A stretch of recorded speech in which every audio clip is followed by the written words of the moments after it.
ಕಾಂಗ್ರೆಸ್ಸಿನ ಸುದ್ದಿಗಳನ್ನು ನೋಡಿದ್ರಿ, ಬಿಜೆಪಿ ಸುದ್ದಿಗೆ ಬನ್ನಿ. ರಾಜ್ಯದಲ್ಲಿ ಇಬ್ಬರು ಹಿರಿಯ ಶಾಸಕರ ಮರಣದಿಂದಾಗಿ 2 ಕ್ಷೇತ್ರಗಳಿಗೆ ಉಪಚುನಾವಣೆಗಳು ನಡೆಯುತ್ತೆ. 6 ತಿಂಗಳಲ್ಲಿ ಉಪಚುನಾವಣೆ ನಡೀಬೇಕು ಅಂತ ನಿಯಮ ಇರೋದು. ಒಂದು ಬಾಗಲಕೋಟೆ, HY ಮೇಟಿ ಅವರು ತೀರ್ಕೊಂಡ್ರು. ಇನ್ನೊಂದು ದಾವಣಗೆರೆ, ಶಾಮನೂರು ಶಿವಶಂಕರಪ್ಪನವರು ತೀರ್ಕೊಂಡ್ರು. ಆ 2 ಕ್ಷೇತ್ರಗಳ ಬೈ ಎಲೆಕ್ಷನ್ನಿನ ಕ್ಯಾಂಡಿಡೇಟ್ಗಳ ಫೈನಲ್ ಆಗಬೇಕು. ಬಿಜೆಪಿಯಲ್ಲಿ ಒಳಜಗಳದ ಭೀತಿ, ಬಂಡಾಯದ್ದೇ ಭೀತಿ.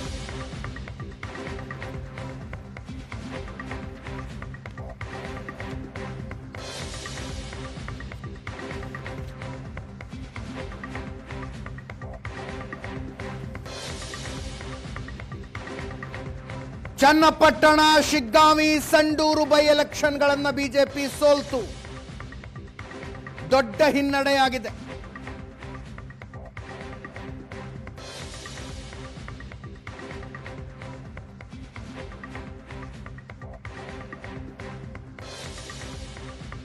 ಈಗ ಮತ್ತೆ 2 ಕ್ಷೇತ್ರಗಳಿಗೆ ಬೈ ಎಲೆಕ್ಷನ್ ಬಂದು ಒದಗಿದೆ.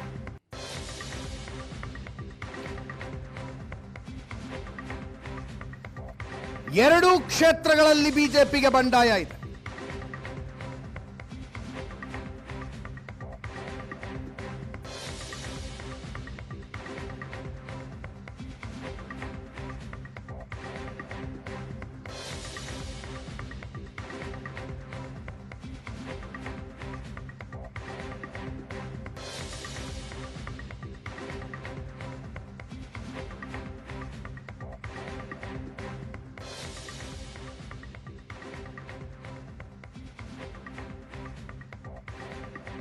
ದಾವಣಗೆರೆಯದ್ದಂತೂ ನಿಮಗೆ ಗೊತ್ತೇ ಇದೆ. ಅಲ್ಲಿ ರೇಣುಕಾಚಾರ್ಯರದ್ದು ಒಂದು ಬಣ ಆಗಿದ್ರೆ, GM ಸಿದ್ದೇಶ್ವರರದ್ದು ಇನ್ನೊಂದು ಬಣ. ರೇಣುಕಾಚಾರ್ಯರು ವಿಜಯೇಂದ್ರರ ಪರವಾಗಿ ನಿಂತ್ಕೊಂಡಿದ್ದಾರೆ, GM ಸಿದ್ದೇಶ್ವರ್ ವಿಜಯೇಂದ್ರ ವಿರುದ್ಧ ನಿಂತಿದ್ದಾರೆ.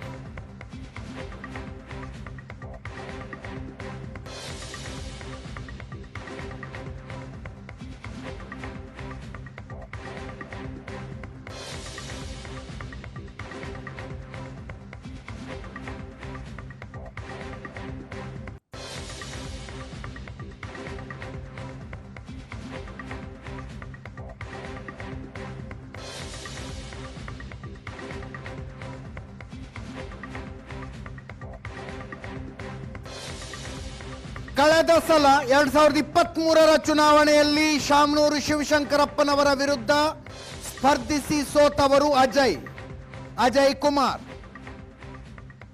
ಅವರು ಈಗ ರೇಣುಕಾಚಾರ್ಯ ಬಣದಲ್ಲಿದ್ದಾರೆ.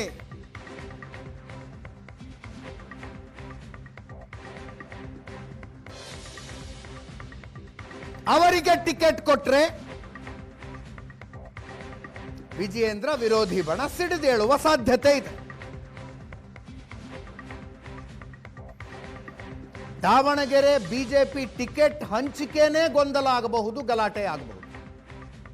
ಹತ್ತತ್ರ 28,000 ಮತಗಳ ಅಂತರದಿಂದ ಅಜಯ್ ಕುಮಾರ್ ಶಾಮನೂರು ಶಿವಶಂಕರಪ್ಪನವರ ವಿರುದ್ಧ ಸೋತವರು.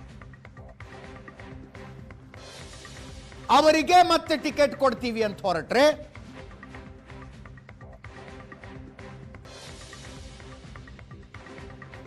ಬಂಡಾಯ, ಭಿನ್ನಮತ ಭುಗಿಲೇಳುವ ಸಾಧ್ಯತೆ ಇದೆ.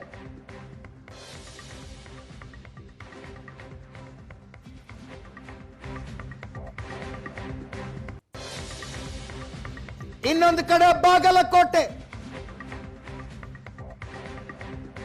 HY ಮೇಟಿ ಅವರ ಮರಣದಿಂದ ಅಲ್ಲಿ ಉಪಚುನಾವಣೆ ನಡೀಬೇಕು.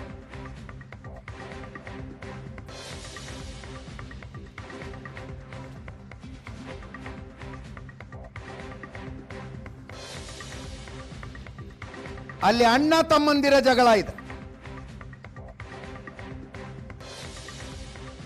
ಕಳೆದ ಸಲ ಮೇಟಿ ಅವರ ವಿರುದ್ಧ ವೀರಣ್ಣ ಚರಂತಿ ಮಠ ನಿಂತಿದ್ರು ಬಿಜೆಪಿಯಿಂದ.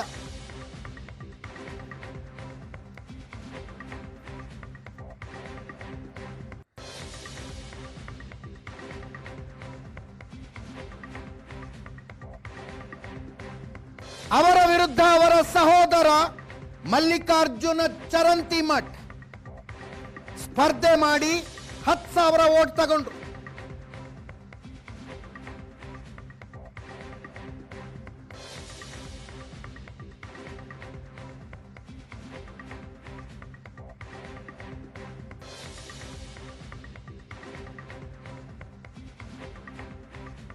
ಆರು 6,000ಕ್ಕೂ ಕಡಿಮೆ ಮತಗಳ ಅಂತರದಿಂದ ವೀರಣ್ಣ ಚರಂತಿಮಠ್ ಸೋತು ಬಿಟ್ರು.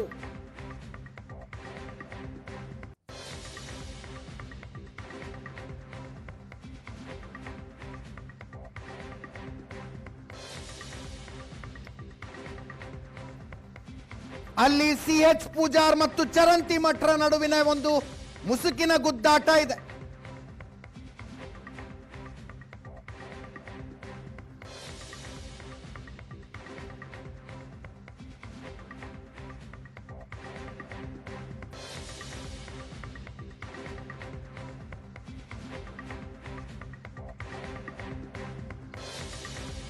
ಕಾಂಗ್ರೆಸ್ನಲ್ಲೂ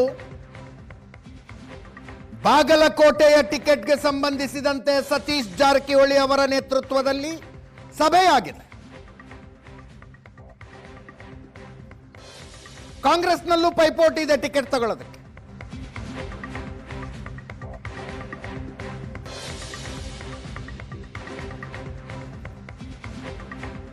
HY ಮೇಟಿ ಅವರ ಇಬ್ಬರು ಪುತ್ರರ ಪೈಕಿ ಒಬ್ಬರಿಗೆ ಟಿಕೆಟ್ ಕೊಡಬೇಕು ಅಂತಾನೂ ಚರ್ಚೆಯಾಗ್ತಾ ಇದೆ.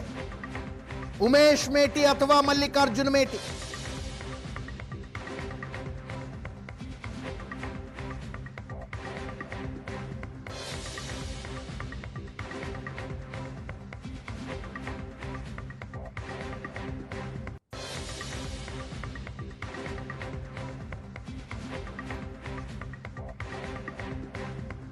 ಪಕ್ಷದಿಂದ ವೀಕ್ಷಕರು ಜಿಲ್ಲೆಗೆ ಬಂದು ಅಭಿಪ್ರಾಯ ಸಂಗ್ರಹಿಸ್ತಾರಂತೆ.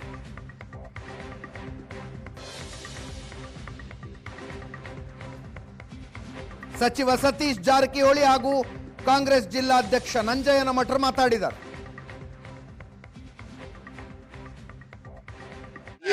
ಈಗ ಪ್ರಾರಂಭ ಇದೆ, ಇನ್ನೂ ಈಗ ಚರ್ಚೆ ಮಾಡ್ತಾ ಇದೀವಿ. ಇನ್ನು ಸುಮಾರು ಸಾರಿ ಸರ್ವೆಗಳು ಮಾಡ್ಬೇಕಾಗ್ತದೆ. ನಮ್ ಲೆವೆಲ್ ಅಲ್ಲಿ ಜಿಲ್ಲಾ ಸಚಿವರು, ಅಧ್ಯಕ್ಷರು ಬೆಂಗಳೂರಿಂದ ಕೂಡ ಬರ್ತಾರೆ ಅಭಿಪ್ರಾಯ ಸಂಗ್ರಹ ಮಾಡ್ಲಿಕ್ಕೆ.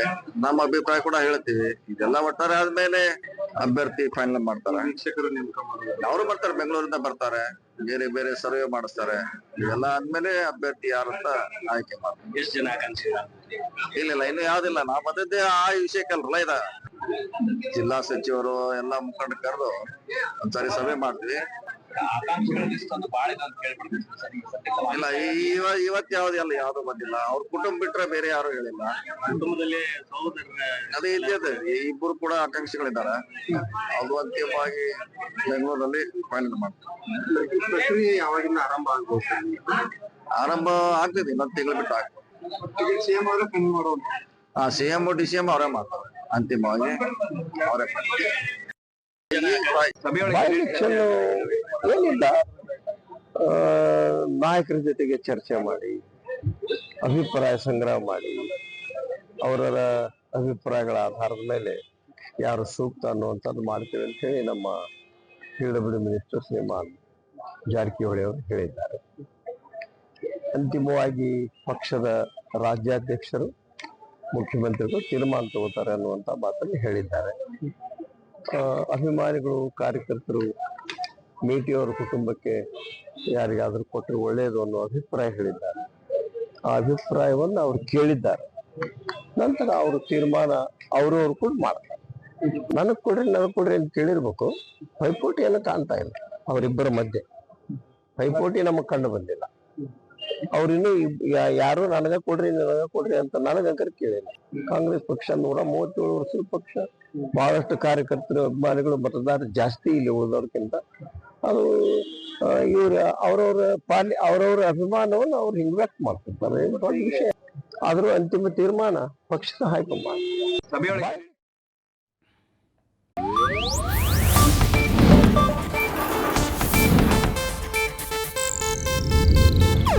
ಇದು ಏಷ್ಯಾನೆಟ್ ನ್ಯೂಸ್ ನೆಟ್ವರ್ಕ್ ಪ್ರಸ್ತುತಿ.